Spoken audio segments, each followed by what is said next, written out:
Individuals such as Chauncey Billups, Damon Jones, and Terry Rozier were taken into custody today, former, current NBA players and coaches. What you don't know is that this is an illegal gambling operation and sports rigging operation that spanned the course of years. The FBI led a coordinated takedown across 11 states to arrest over 30 individuals today responsible for this case, which is very much ongoing. Not only did we crack into the fraud that these perpetrators committed on the grand stage of the NBA, but we also entered and executed a system of justice against La Casa Nostra to include the Bonanno, Gambino, Genovese, and Lucchese crime families. And you'll hear more about those details today. The charges and the arrests that were taken down across this country range from wire fraud, money laundering, extortion, robbery, illegal gambling. This FBI will leave no room for any perpetrator of crime across this country. You hear a lot about our work of defending the homeland and crushing violent crime. Well, this work is also representative of a colossal portion of the FBI's mandate to keep America safe and to keep our entertainment industry fair and secure. The men and women that are standing up here today worked tireless hours, days, months, and years. And the fraud is mind-boggling. It's not hundreds of dollars. It's not thousands of dollars. It's not tens of thousands of dollars. It's not even millions of dollars. We're talking about tens of millions of dollars in fraud and theft and robbery across a multi-year investigation. We will not allow this kind of illicit activity to happen, not only at the national sporting level, but also where it hides in La Casa Nostra. And when these two collided together, they perpetrated a fraud that is historic in terms of not just money, but the scheme and the deceit that they utilize to steal and swindle people for money, to include crypto fraud. Now, we all can say, man, this is rigged, this is rigged, this is rigged. And I always tell people, if you believe that, you think you got a case, go ahead and sue. Jump yourself in a civil suit and sue the NBA, NFL, MLB, NHL, and MLS. Or even racing, NASCAR. Shout out to them. If you have a case, because this shit is highly regulated. And I'm going to break down a couple of things that the FBI is doing. Because, remember, innocent until proven guilty. Yeah, this whole entire thing reeks of all the way guilty. So, in the words of everybody else, innocent until proven guilty, but damn. Subscribe, turn on bell to notify, sure to keep your people aware. Let's go. We're announcing today indictments in two major cases, both involving fraud. One involves sports betting, and the other involves illegal gambling, very specifically rigged poker games. The first indictment involves 6 defendants who are alleged to have participated in one of the most brazen sports corruption schemes since online sports betting became widely legalized in the United States. This scheme is an insider sports betting conspiracy that exploited confidential information about National Basketball Association athletes and teams. The second indictment involves 31 defendants alleged to have participated in a nationwide scheme to rig illegal poker games. These defendants, which include former professional athletes, used high-tech cheating technology to steal millions of dollars from victims in underground poker games that were secretly fixed. The games in the New York area were backed by the Bonanno, Gambino, and Genovese crime families of La Casa Nostra. While the cases are separate, there are 3 overlapping defendants charged in both cases: Damon Jones, Eric Ernest, and Shane Hennon. The indictments in these cases contain only allegations, and the defendants are presumed innocent until they are proven guilty in a court of law. But my message to the defendants who've been rounded up today is this: your winning streak has ended. Your luck has run out. Violating the law is a losing proposition, and you can bet on that. First, I would like to talk about United States versus Ernest, the NBA basketball gambling case. The defendants in this case are Eric Ernest, Marvez Farley, Shane Hennon, De Niro Laster, Damon Jones, a former NBA player and coach, and Terry Rozier, a current NBA player. Other co-conspirators were previously charged for their roles in the scheme, including former NBA player Jontay Porter. Between December 2022 and March 2024, these defendants perpetrated a scheme to defraud by betting on inside, non-public information about NBA athletes and teams. The non-public information included when specific players would be sitting out future games, or when they would pull themselves out early for purported injuries or illnesses. They relied on corrupt individuals, including Jones and Rozier. They also misused information obtained through long-standing friendships that they had with NBA players and coaches. And in at least one instance, they got their information by threatening a current player, Porter, because of his pre-existing gambling debts. Defendants used this non-public information to place hundreds of thousands of dollars in fraudulent bets, mostly in the form of prop bets on individual player performance. The bets were placed through online sports books and also in person at casinos. The defendants relied on a network of straw bettors to place the maximum amount of bets to increase their potential profits. Most of these bets succeeded, and the intended losses were in the millions of dollars. The defendants then laundered their illegal winnings in various ways: peer-to-peer platforms, bank wires, and simple cash exchanges. The indictment details specific examples where the defendants profited from illegal gambling and illegal betting on various NBA games about the performance of players on, among other things, the Charlotte Hornets, the Portland Trail Blazers, the Los Angeles Lakers, and the Toronto Rangers. Each defendant in the NBA basketball gambling case has been charged with conspiracy to commit wire fraud and conspiracy to commit money laundering. Now, I would like to turn to the other case. This thing of ours, this La Costa Nostra. Old school families, bro. This is like the originals. You know what I'm saying? Like when they talk about original teams and original players and the OGs and all that, that's what you think of when you think of La Costa Nostra. And plus, you know, Ceddy Nash always told you I'm a fake Italian at times. You feel me? But now, on a real note, yeah, that's what this is. And the fact of the matter is they're talking about basically screwing over people with parlays and all this stuff, like the over under on steals, the over under on whatever the hell. I don't gamble, and this just further goes to prove why I don't gamble. But also, this right here gets even crazier because nigga, they go through and say how they was taxing and thrashing people on card games. Roll it. Now, I would like to turn to the other case, United States versus Aiello, the rigged poker game case. Beginning as early as 2019, the defendants in this case orchestrated a scheme to use wireless cheating technology to run rigged poker games across the United States, including in the Hamptons, Las Vegas, Miami, and Manhattan. The scheme targeted victims known as, quote, fish, who were often lured to participate in these rigged games by the chance to play alongside former professional athletes, who were known as, quote, face cards.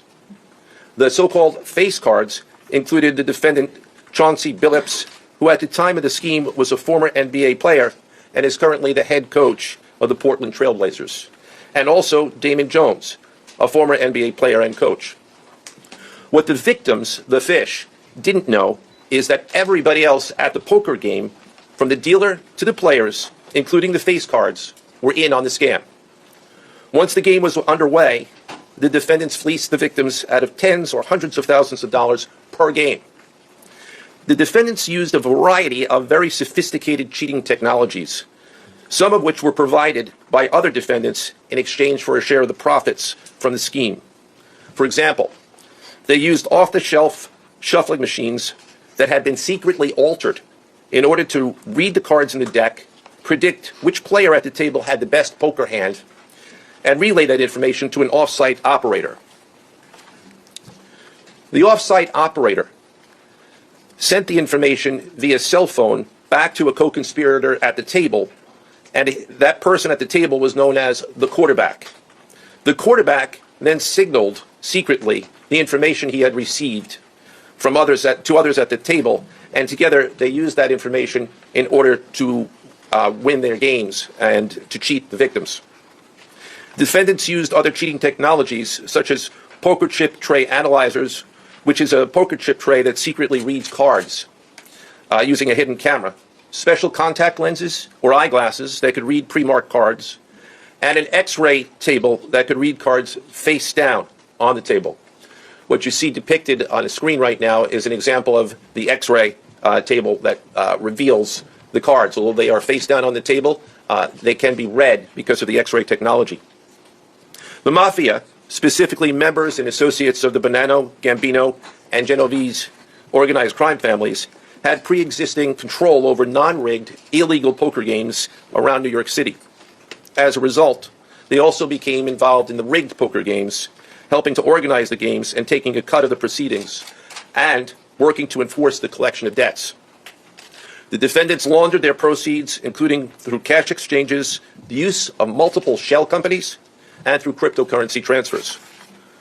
As part of the scheme, some of the defendants and their co-conspirators also committed acts of violence, including the gunpoint robbery of a person in order to obtain a rigged shuffling machine, and extortions that were perpetrated against victims in order to ensure that they repaid their gambling debts. Defendants who participated in the rigged poker scheme are charged with wire fraud conspiracy.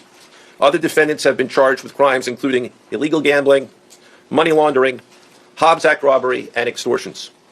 This case demonstrates our office's unrelenting commitment to fighting the scourge of organized crime in whatever form it takes.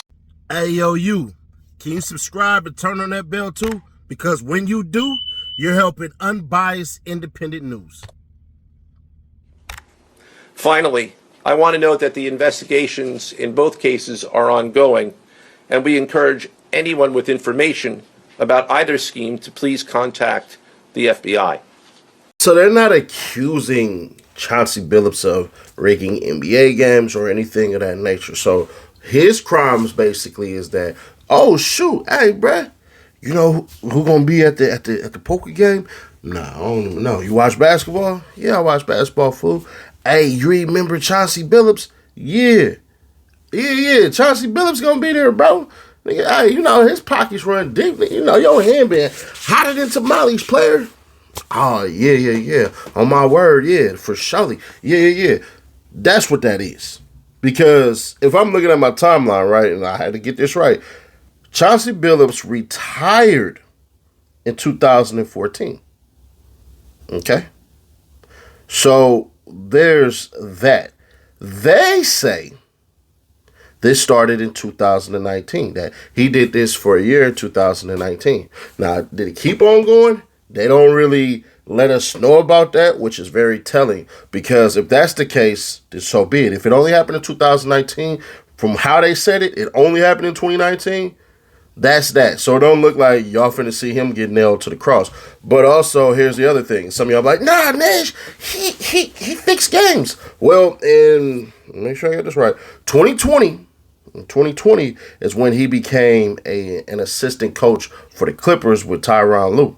And then, boom, jump forward now. Now he's basically, because he's going to be fired, was the head coach of the Portland Trailblazers. So timeline-wise, this didn't mess up anything in the NBA. He never bet on a game. He was a part of an elaborate scheme where they was fixing card games and probably was getting his fix.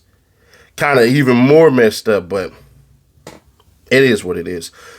But let's continue on. Through what we have dubbed Operation Royal Flush, HSI New York, along with our task force personnel from the Waterfront Commission, first uncovered this scheme more than 4 years ago. Agents and investigators dedicated countless hours and sleepless nights in identifying the criminal network, dissecting communications and patterns, and following the money with precision. We built a case, piece by piece, and what we discovered was a sprawling criminal enterprise that utilized cutting-edge technology and various methods of deception to dupe unsuspecting gamblers into paying up so that these defendants cash out. As alleged, this sophisticated conspiracy cheated victims out of at least $7 million and placed the public and the defendants alike at risk. This case involved global reach, financial depth, and the patience to dismantle complex financial criminal enterprises from the inside out. When criminal organizations attempt to launder profits through our country, HSI connects the dots and shuts it down. To anyone who thinks intimidation, fraud, or violence will shield their profits, understand this. If you are exploiting our communities, expect HSI and all of our law enforcement partners at your door. Result of more than 2 years of coordinated investigative work by the NYPD's Joint Organized Crime Task Force and the FBI. 2 cases that exposed criminal networks led by 34 individuals who believed the rules did not apply to them. They hid behind layers of complexity, behind money, and behind influence, believing those things would shield them from accountability. The first case, Operation Nothing But Bet exposed a gambling ring built around professional basketball, where players and associates allegedly used inside information to manipulate prop bets on major sports betting platforms. They placed wagers on unders on players to score less, rebound less, assist less, using information that was not yet public. In some instances, players altered their performance or took themselves out of games to make sure that those bets paid out. One example occurred on March 23rd, 2023, in Charlotte. Terry Rozier, an NBA player now with the Miami Heat, but at the time playing for the Hornets, allegedly let others close to him know that he planned to leave the game early with a supposed injury. Using that information, members of the group placed more than $200,000 in wagers on his under statistics. Rozier exited the game after just 9 minutes, and those bets paid out, generating tens of thousands of dollars in profit. The proceeds were later delivered to his home, where the group counted their cash. As the NBA season tips off, his career is already benched, not for injury, but for integrity. As a result of this investigation, 6 defendants, including Rozier, are now facing conspiracy to commit bank and wire fraud. In a second case, Operation Zen Diagram, investigators uncovered a long-running scheme in which members and associates of several well-known organized crime families rigged high-stakes poker games across the country. These operatives included capos and multiple soldiers from the Bonanno, Gambino, Lucchese, and Genovese crime families. Bringing 4 of the 5 families together in a single indictment is extraordinarily rare. So here's my theory, and I think it's a pretty good one. Jonte Murray was the one who basically got caught last year. And y'all gonna see me look over because I gotta make sure my dates and all this stuff is good. Jonte Murray basically pled guilty last year to wire fraud. This is June in 2024. Still ain't been given his time yet. Now they saying between 31 to 41 months because he was facing 20 years. Well, here's where it gets interesting. Since he hasn't been basically given his time, one could be safe to say he's literally telling on everybody, because you don't find out that information that he said in the beginning that, hey, bro, they was holding all this stuff over your head. You're supposed to basically be fixing games. And that's why the NBA gave him a full-time ban. But here's a person that's for sure snitching, and that is, what is buddy's name? Shane Hennon. So Shane Hennon is from out of Vegas. He's a sports gambler who made himself named Sugar Shane Wins. And he used to post like betting slips and all this, especially on college basketball wagers. Now, here's where it gets crazy. According to a report, Hennon was arrested January 13, 2025 at Harry Reid International Airport in Las Vegas while trying to board a one-way flight to Colombia, right? At the time, he was found with multiple cell phones and nearly $10,000 in cash. He is alleged to have participated in a scheme involving inside information about Jonte Porter. Why is that important? Because not only did he do that, they looked at him for basically being a person who was linked to broader shit. And guess who's the overarching villain? Damon effing Jones. So it looks like Damon Jones is a part of the Mafia because Buddy got ties to the Bonanno family and the Genovese crime family, right? So here's where all of this stuff gets even more insane. The person, Eric Ernest, he was the one that Terry Rozier was using to basically say, hey, I'm finna mess up on this game and mess up on that game and mess up on this game and mess up on that game. So Terry Rozier's person that he was using to basically do all of this stuff, bruh, he's one of the ones who flipped as well. Now, it's funny because the last, well, actually, no. That's De Niro Laster. De Niro Laster is the one Terry Rozier used.